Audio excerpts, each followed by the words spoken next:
There are 22 million teenagers in the United States. If you want to know what makes them tick, one of these three men can tell you. What is your name, please? My name is Eugene Gilbert. My name is Eugene Gilbert. My name is Eugene Gilbert. Only one of these gentlemen is the real Eugene Gilbert. The other two are imposters, and will try to fool this panel. Tom Poston, Peggy Cass, Orson Bean, and Kitty Carlisle. On To Tell the Truth with your host, Bud Collier.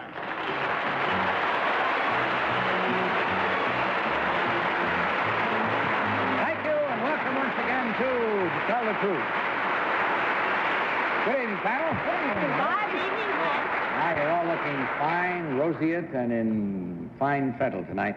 Kitty, let's see now. You open July 26th at the Theater in the Park in Philadelphia. Yes, in the merry-go-round. Great, great. Much success. You'll have fun, and I know everyone that sees you will. We're brought to you by new self-polishing Aerowax with jet-age plastic for the tough, long-lasting shine that never yellows floors. New Aerowax. Now, panel, in front of you, you'll find an envelope. Open up that one, if you will, please, with the first story in it, and follow along with me. I, Eugene Gilbert, was recently listed among the dozen adults in the country who largely determine what American teenagers say, wear, do, sing, look like, and buy. I write a column called What Young People Think, which is syndicated in over 300 papers. I am also president of a company which researches not only the teenagers' desires and aspirations, but also their brand preferences and buying habits. My company maintains a cross-country network of some 8,000 youthful interviewers who report to me on what is going on in the teen world. With this information, I am in a position to advise manufacturers and sales organizations how best to sell their products to the youth market. That market, by the way, numbers some 22 million teenagers who spend more than $13 billion every year. Signed, Eugene Gilbert.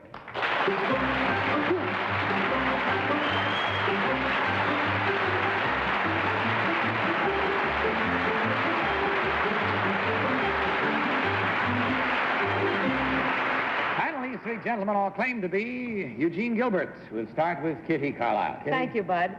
Number 3, do you have teenagers? No, I don't. Do you come by this information from your own experience? No, I come by this information from interviewers, from 8,000. Thank you. Number 2, was there ever a piece about you in the New Yorker? Yes, there was. Who is the managing editor of the New Yorker, number 1? I don't know the managing editor. Do you know who Mr. Shawn is? I'm not sure, though. Number 2, what do the teenagers buy most of in this country? Clothing. Number 3, where do your interviewers find these young people? On college campuses and high schools. Number 1, do they influence a great many of the styles?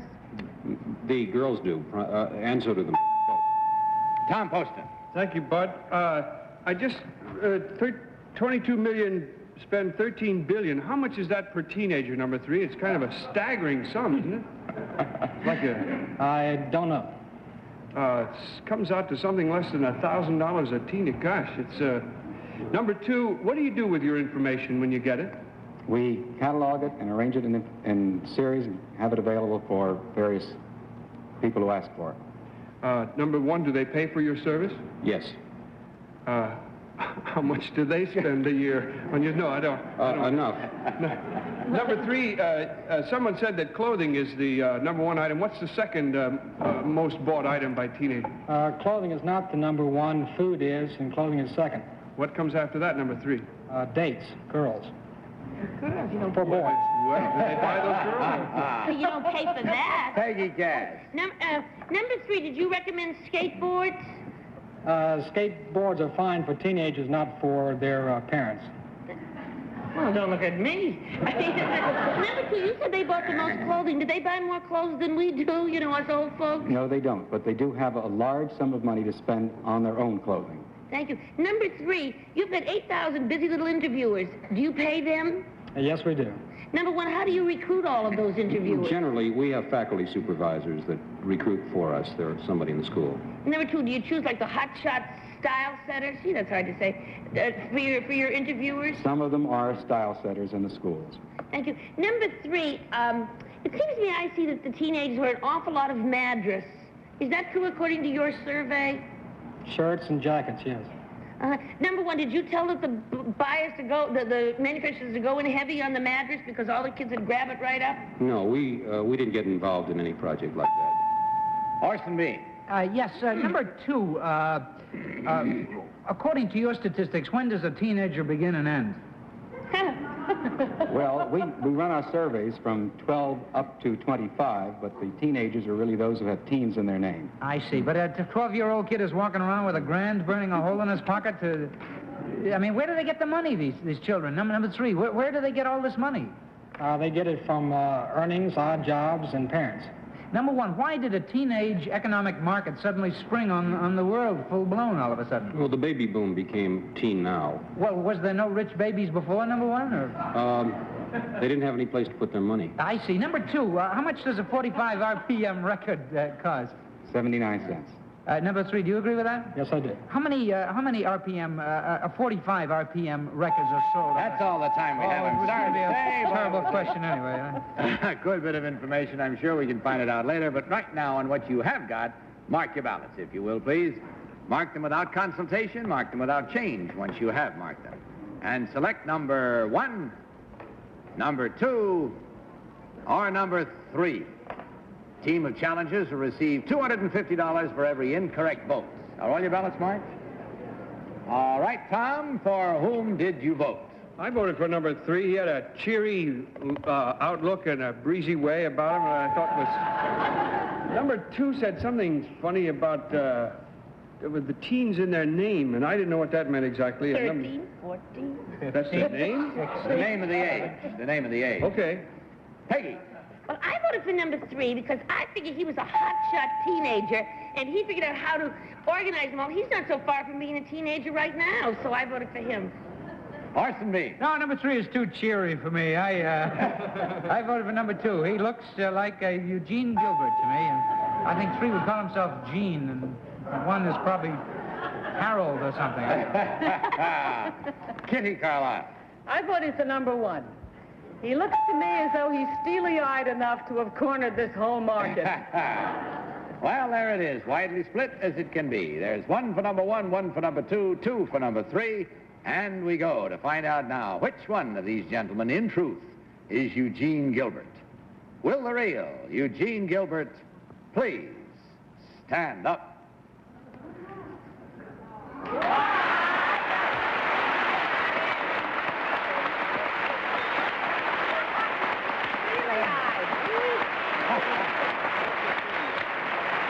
Thank you, sir. I never realized you needed steely eyes to corner the teenage market before. Number 2, what is your real name and what do you really do? My name is Dr. H.J. Sloan. I'm director of an institute that teaches medical hypnosis to physicians, dentists, and attorneys.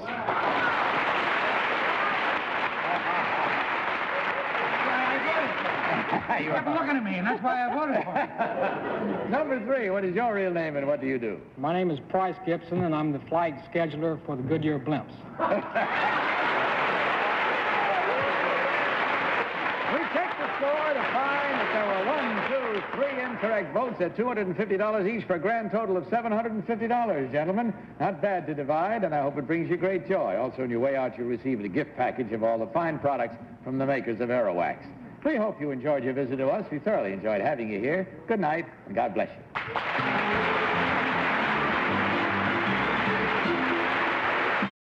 Let's meet our next team of challengers.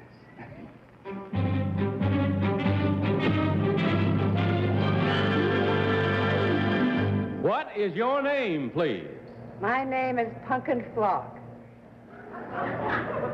My name is Punkin Flock. My name is Punkin Flock. Follow along, panel, if you will, please, with a story. I, Punkin Flock, and my husband, Carl, are both champion trap shooters. As a matter of fact, Carl taught me all I know about shooting a shotgun. Now I can beat him at his own game. For 3 consecutive years, I have been captain of the women's All-American trap shooting team, and also am both all-around and overall United States women's champion. Probably my most unusual accomplishment came last February in my home state when I became the men's AA trap shooting champion. Signed, Punkin Flock.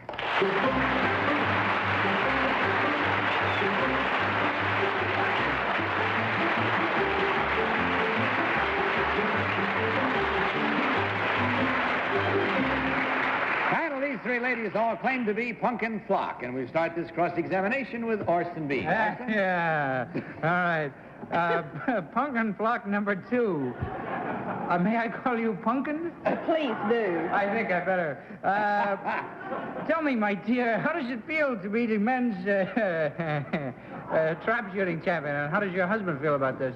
Well, he's very proud of me, actually. You see, he did teach me everything I know. But he hasn't become the woman's skate shooter. No, it's sort of a double standard. We don't let them shoot in our competition. All right. Number 3, my dear Punkin number 3. What is a skeet? Skeet shooting is another form of clay target shooting. Yes, but what is a skeet? A skeet is a disc made of clay. All right. Number 1, what is a BB? A BB? In your own words, a BB. A BB is just a small bullet. Number 2, is a BB just a small bullet, Punkin? Kitty Carlisle. Number 1, when you shoot skeet and you're ready to shoot, what do you call? What do you say? Which number? Number 1, I'm sorry. Number 1, I'm sorry. Would you repeat that? Yeah, when you're ready to shoot and you have your gun ready, what do you say? When you're ready for the... Pull. Pull. Thank you. I don't say pull. What do you say? I don't like to move my lips, so I say hi. Oh, isn't that interesting? I never heard of that before. Number 2, what is the difference between a female champion and a male champion? You're not serious. What have I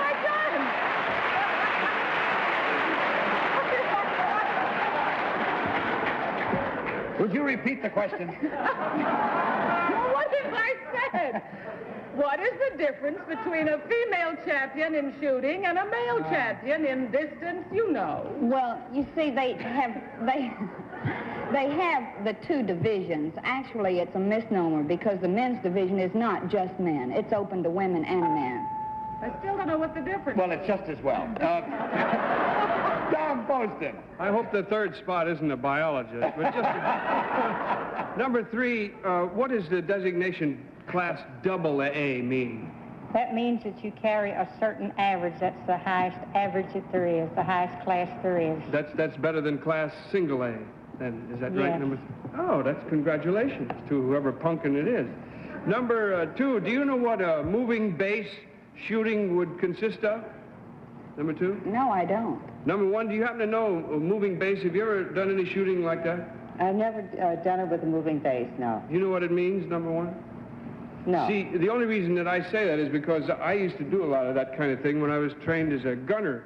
And, do you know... Peggy Cat. Number 3, what do you shoot? Traps? I mean, what is a trap shooter? I know what a crap shooter is. You shoot a clay target. Oh, well, isn't that called skeet shooting as well? You shoot at the same object in both. Well, then what's the difference? Well, you use different type guns. You shoot from different positions. Oh, I see. Number 1, did your mother name you Punkin when you were born? No, my father said, what a cute little pumpkin when he saw me. Oh, well, that's a very cute name. And number 2, when you were in this big shoot-off, were you competing against your husband? No, I was not. Oh, good. Because I Carl was gonna rarely competes in Carl the rarely same competes. time. That's all the time we have. He's the man's champion. Time for you now to mark your ballots. Mark them at once, if you will, please, without change and without consultation. I'd be scared of the consultation. Just mark your ballots for number 1, number 2, or number 3. Are you all marked? Yeah. Very well. Tom, for whom did you vote? I voted for number 3 because they all could be called Punkin. They're cute enough, but I thought number 3 had a steely eye and a clear look, and she What is could that shoot steely eye again? Peggy Cass. Well, I mean, they're all cute enough to have been called Pumpkin and everything, but I just thought number 3 knew all about it. When she said sort of clay discs, I knew that's what it was. Orson Bean. Yeah, well, I think they're all swell girls, really. They'd beat a champ in my house any day. And I voted for number 3 because she looks like a pumpkin to me. I mean, I would call her pumpkin. And I would call number 2 Gladiola, I think. And you'd call this show something else. Yes. Kitty Carlisle. I voted for number 1 because any girl that takes her skeet shooting seriously enough not to say pull when she's ready, but hi, is obviously a very serious shooter. Richard's a liar. Very well, that breaks it up slightly. There's near unanimity, however. There is 1 for number 1, 3 for number 3. Let's go with that and find out now which one of these ladies, in truth, is Punkin Flock. Will the real Punkin Flock please stand up?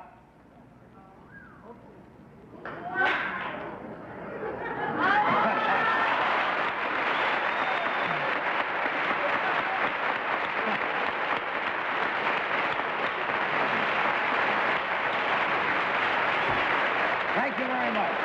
Continued success to you. Number 1, what is your real name and what do you really do? My name is Babette Hall, and I'm the author of a new book called The Right Angles.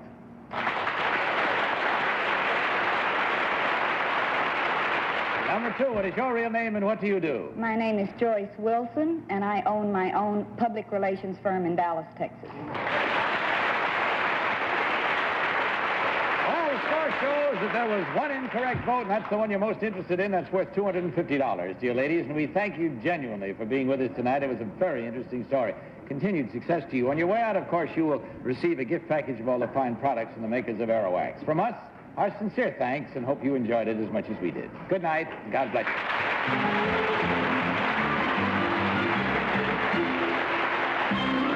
Right now, let's take time out for a brief film. Back in a minute.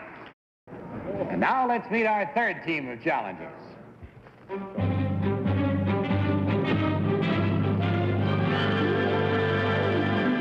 What is your name, please? My name is Blaine Littell. My name is Blaine Littell. My name is Blaine Littell.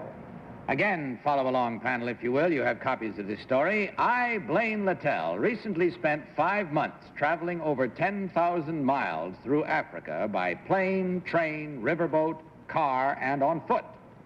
To take a fresh look at the dark continent, I talked with city and farm dwellers, soldiers, tribal chiefs, game wardens, and missionaries.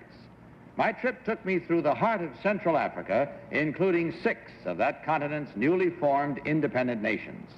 I followed the route of the greatest of all African explorations, one made almost a century ago by Henry Morton Stanley. Stanley is the man who, at the conclusion of a successful search for a missing medical missionary, uttered the now immortal phrase, Dr. Livingston, I presume. Signed, Blaine Littell.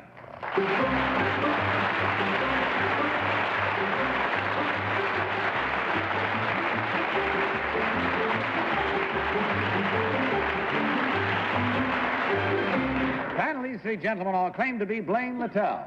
Let's start the cross-examination with Peggy Cass. Peggy? Thank you. Number 2.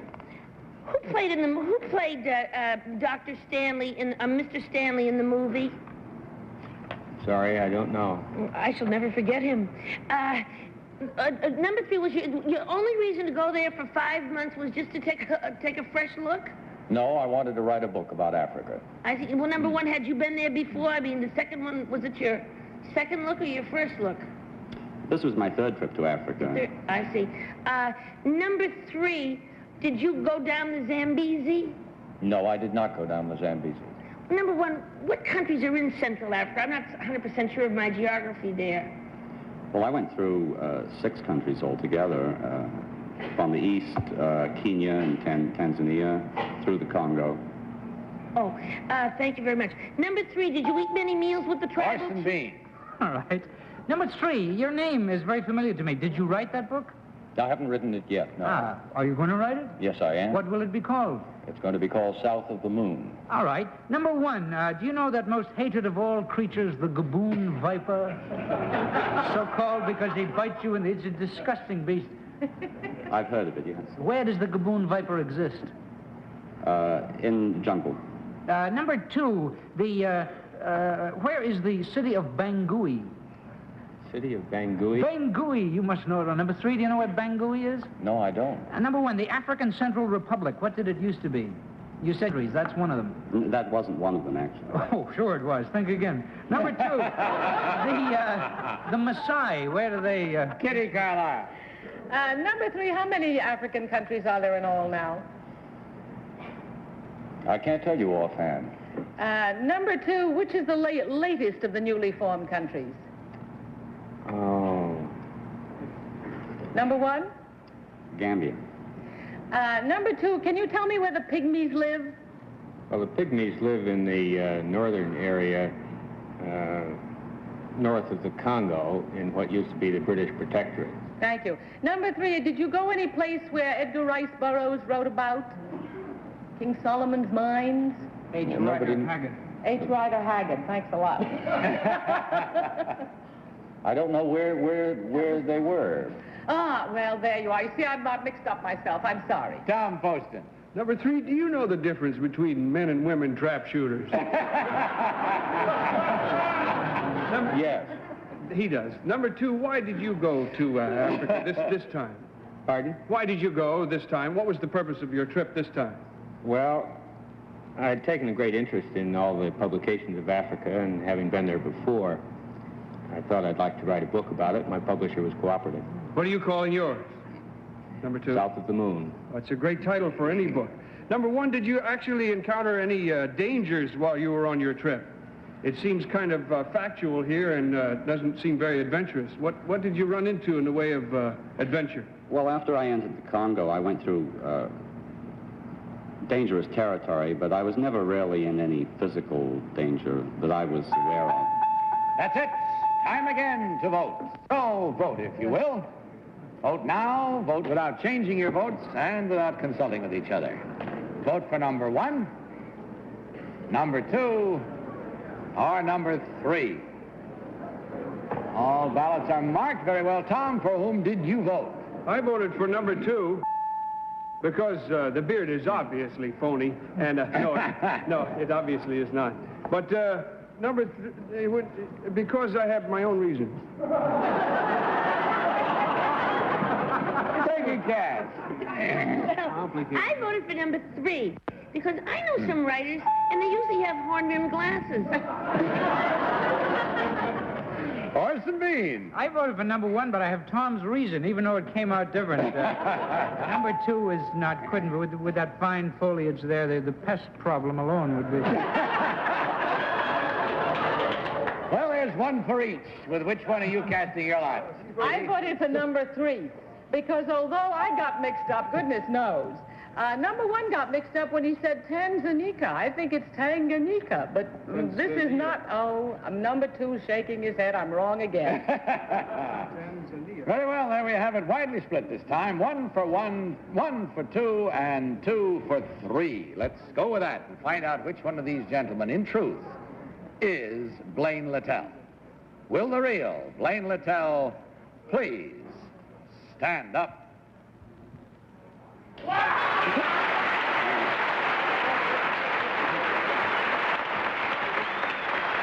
Thank you, sir. Incidentally, Blaine Littell was for 12 years a CBS correspondent, a news correspondent. That's why I know. And he is writing the book about his trip. It is called South of the Moon. When does it come out, Blaine? When I finish it, it'll come out. When you finish it. Well, success to you, sir. Number 1, what is your real name and what do you really do? My name is John Allen. I'm with Pan American World Airways. Thank you, sir. And number 2, what is your real name and what do you do? Well, my name's Kirby Atterbury. I'm host and chef at the Caprice Restaurant on San Francisco Bay.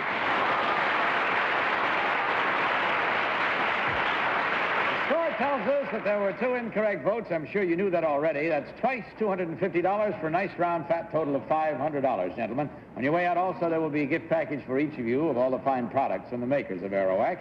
Thank you very much for joining us tonight. Good night and God bless you.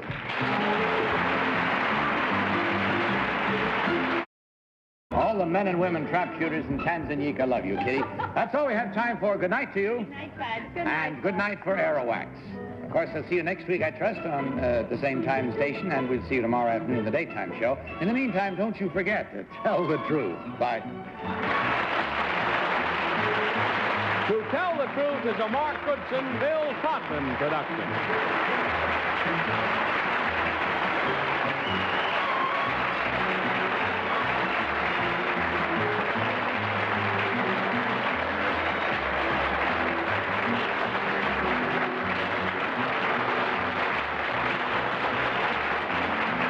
To Tell the Truth has been brought to you by Sleepy's, the non-narcotic sleeping tablet. Sleepy's for a good night's sleep. This is Johnny Olson speaking. For To Tell the Truth, the program was pre-recorded.